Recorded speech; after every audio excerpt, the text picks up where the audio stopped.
Now let's talk about narcissism and abuse. One thing I want to point out, narcissism is a mental disorder. We've talked about it a lot.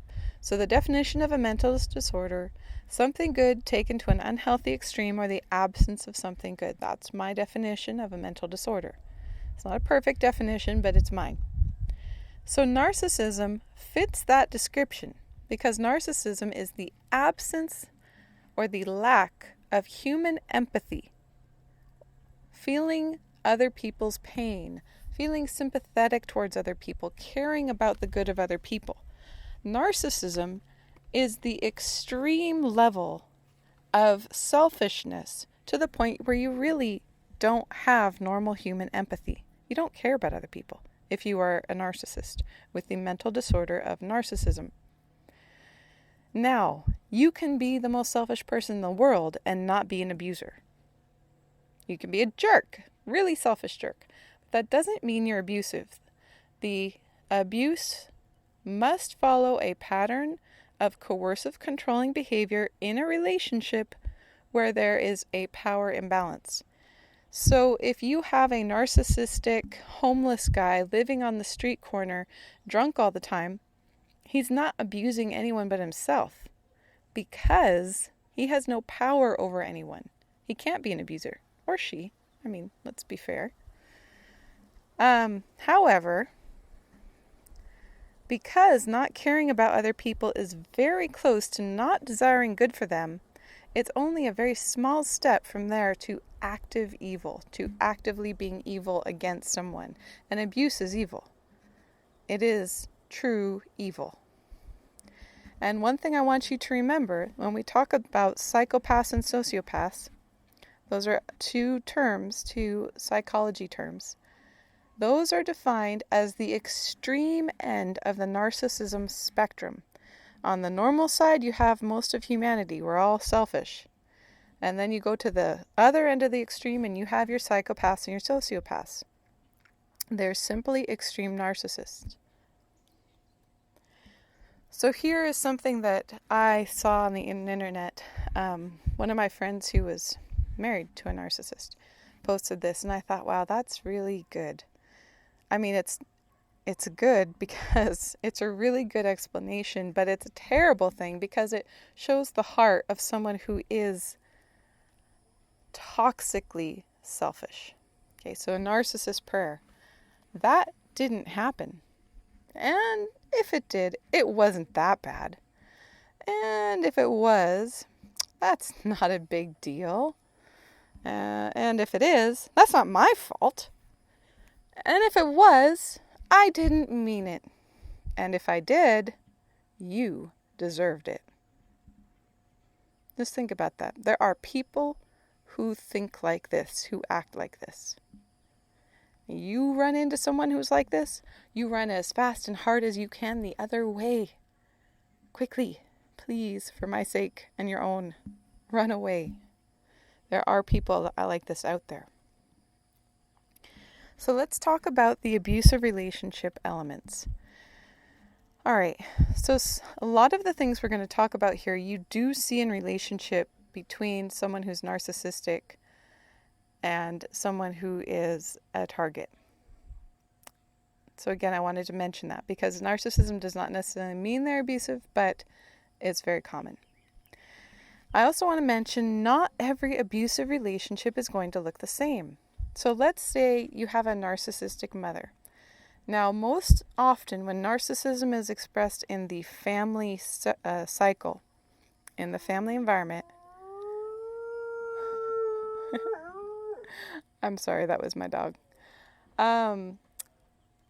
What narcissistic parents tend to do is they create one of their children, assuming there's more than one of their children becomes the golden child. Everything they do is gold. Nothing they do is wrong.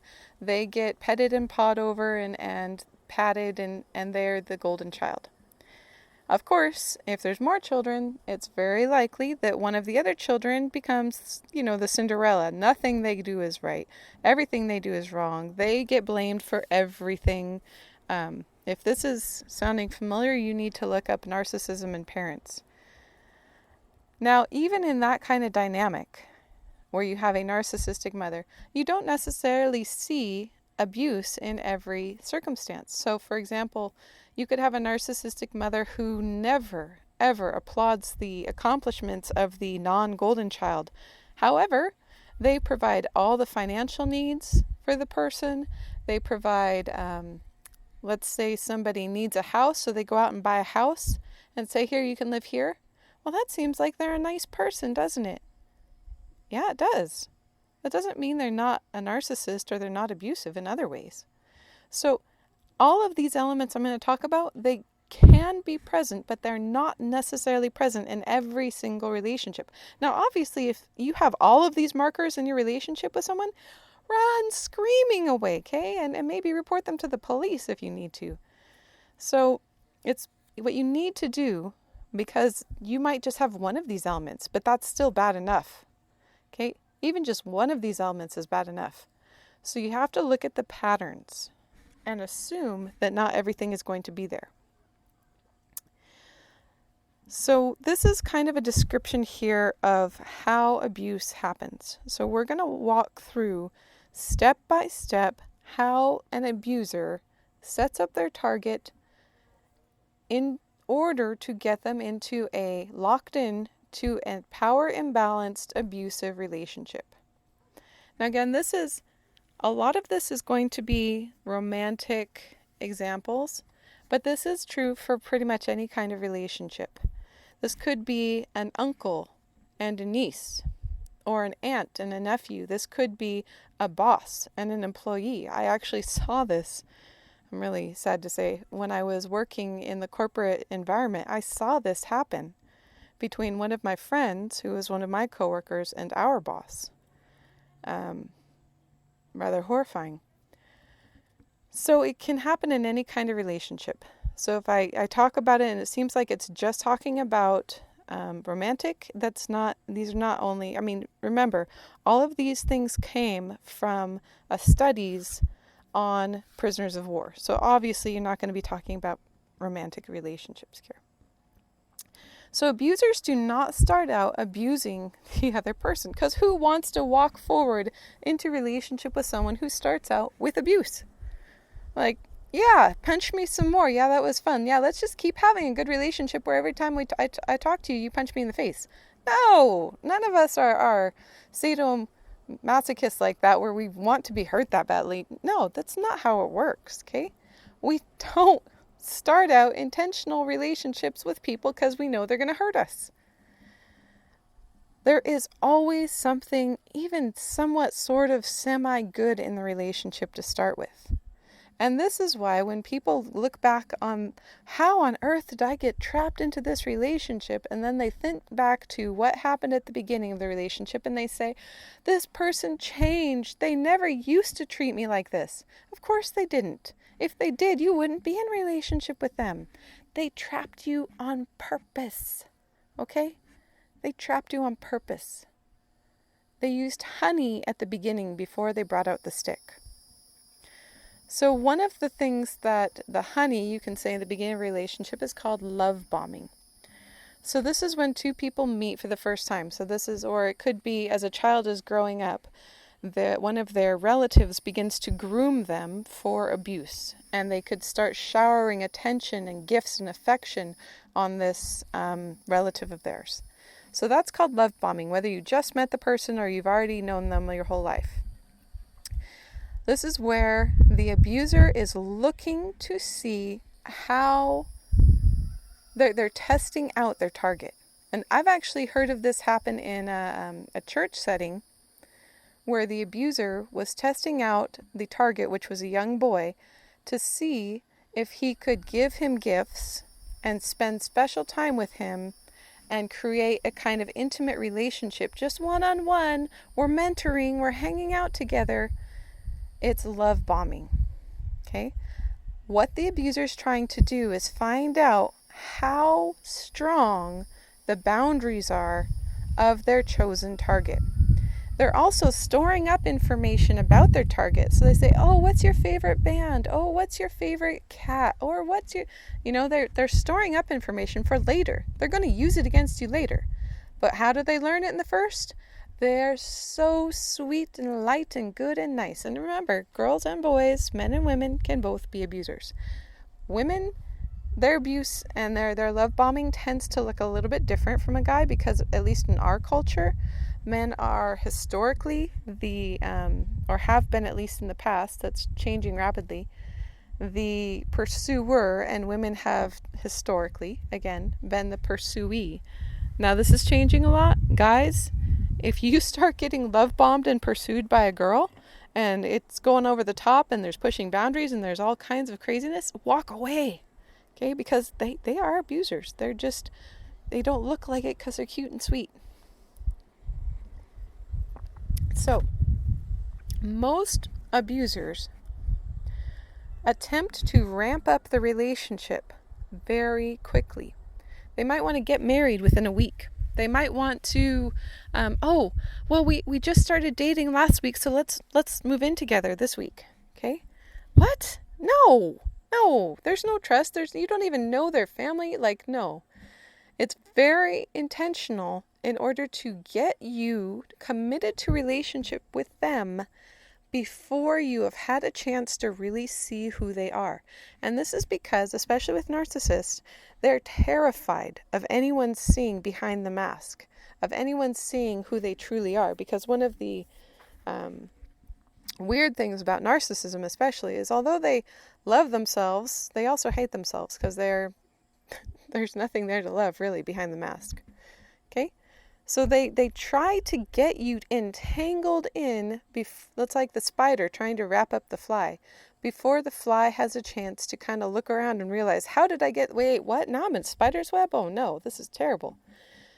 They cannot afford the time for you to observe them and get to know their friends and get to know their family, because they are using a mask. They're love bombing you.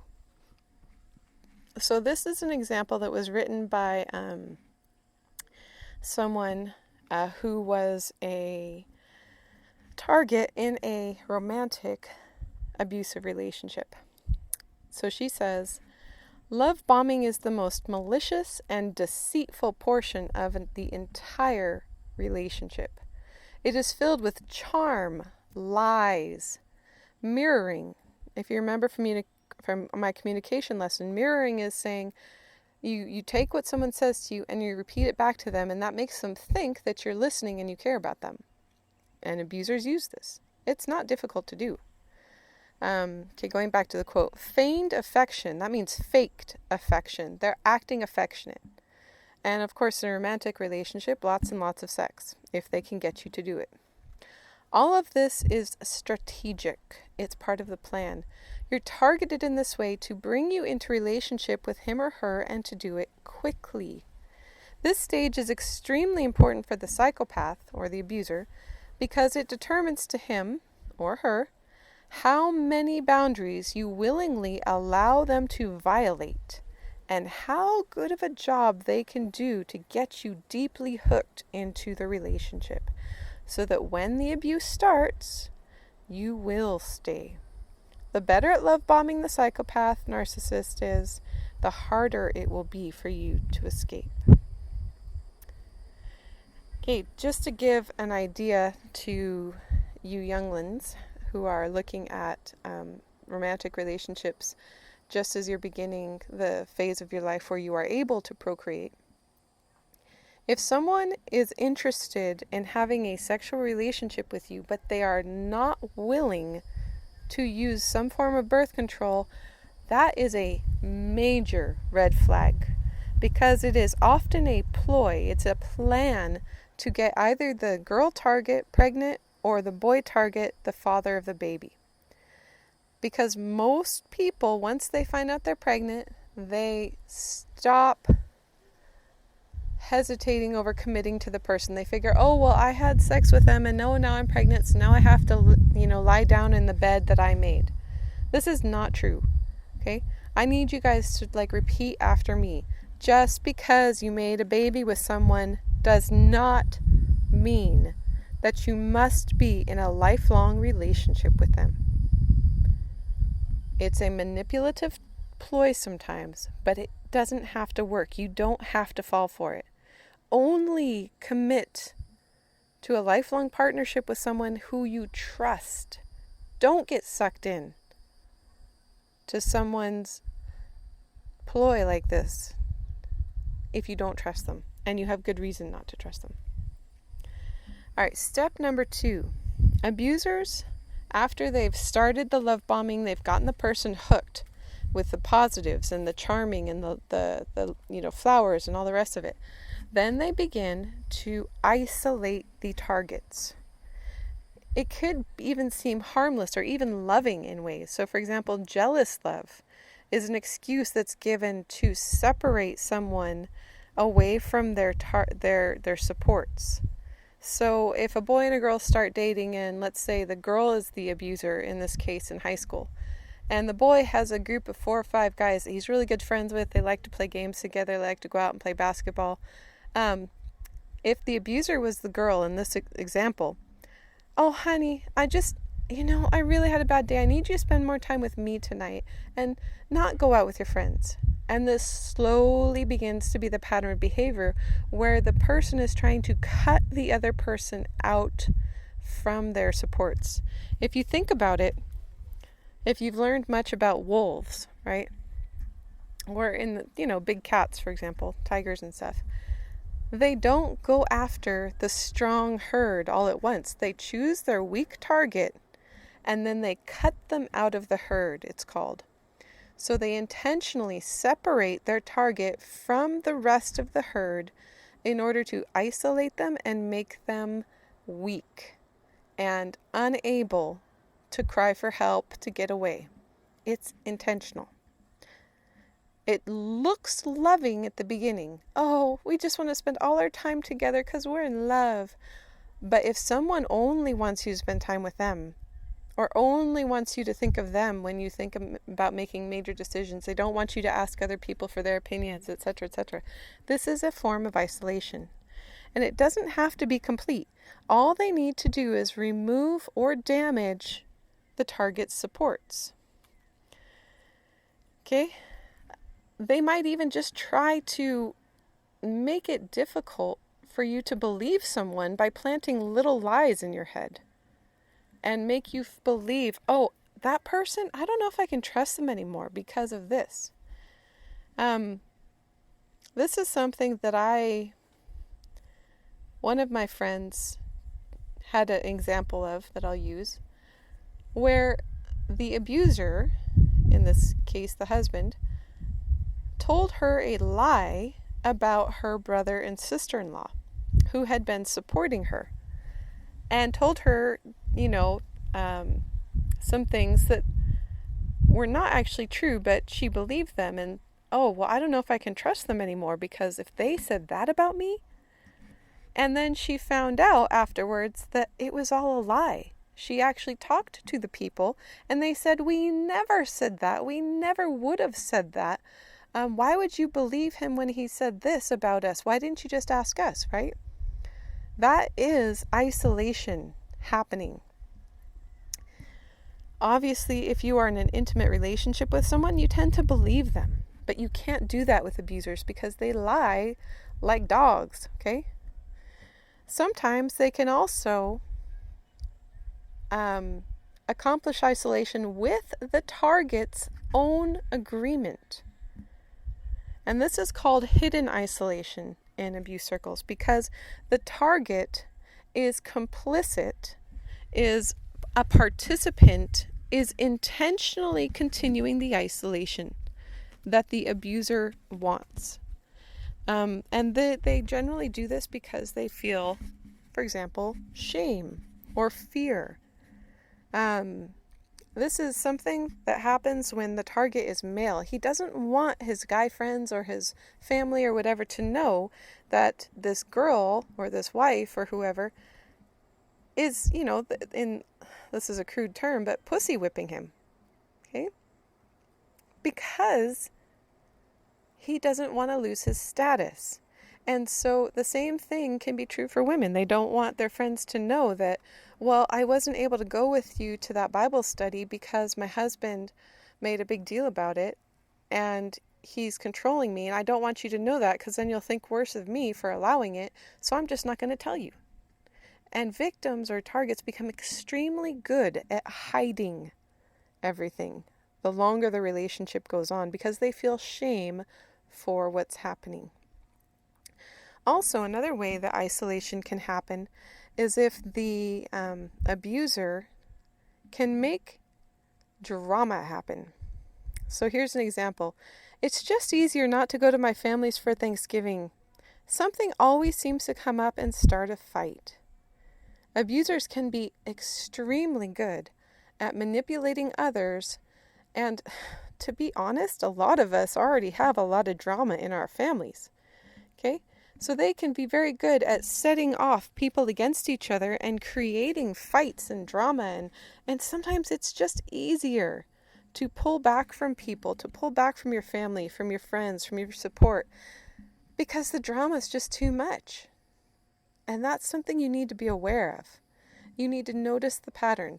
You know, when my family gets together without my abuser there, or my spouse, or my boyfriend, or whatever, we all have a great time and everything's good. And then when he or she shows up, all of a sudden, all this drama starts. And if you really act like a private investigator and you start interviewing everybody, and why were you upset about this? And then you start tracing the ways people were manipulated, and you can pull aside the veil and you can see what's going on behind the scenes. Oh, okay. Oh, that's really? They said, yeah. So that's how isolation happens.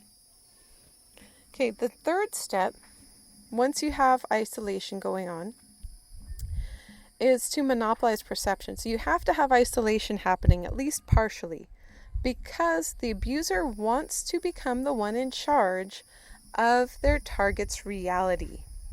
So once in authority, once in power, once as the boyfriend or girlfriend, once as the spouse, once as, whatever power they've managed to establish, the abuser begins to redefine reality. And criticism is always one way, although it may be masked as help.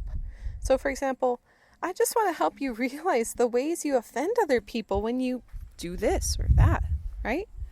I'm just trying to help you become a better person. Yeah. No. If that kind of stuff is only one way, or if it's always critical, then that's abuse.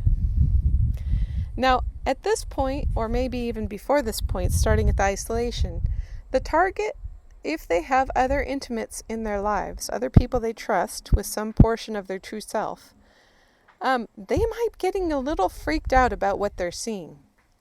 And they might be raising alarms and saying, hey, I really don't think you should, be dating the guy who tells you can't hang out with your friends. That kind of thing. And in order to fight against this, or even if it's not happening, maybe the supports aren't being as alarmed as they should be, but the abuser is afraid that they might be, they begin to exercise more and more control over their target's interactions, their communications. And in the meantime, they begin poisoning them against their supports just in case their control is not complete. Now, this sounds demonic and evil and horrible, but this is what happens. So if you see these kinds of things happening to one of your friends or one of your loved ones, keep pushing. Don't let them get swept away by an abuser. Don't let them get isolated. Stage an intervention. Have a bunch of friends come together and say, what we're seeing here is a pattern of behavior that's really concerning, and we want to talk to you about it. And I know you really love this person, but this is a little scary. So can we talk about this? It might not work. Okay, you have to be aware of that. Interventions, it takes people often a long time to be able to leave an abuser once they've gotten caught in the web. But every little step towards freedom helps, and you could be part of that freedom for someone else.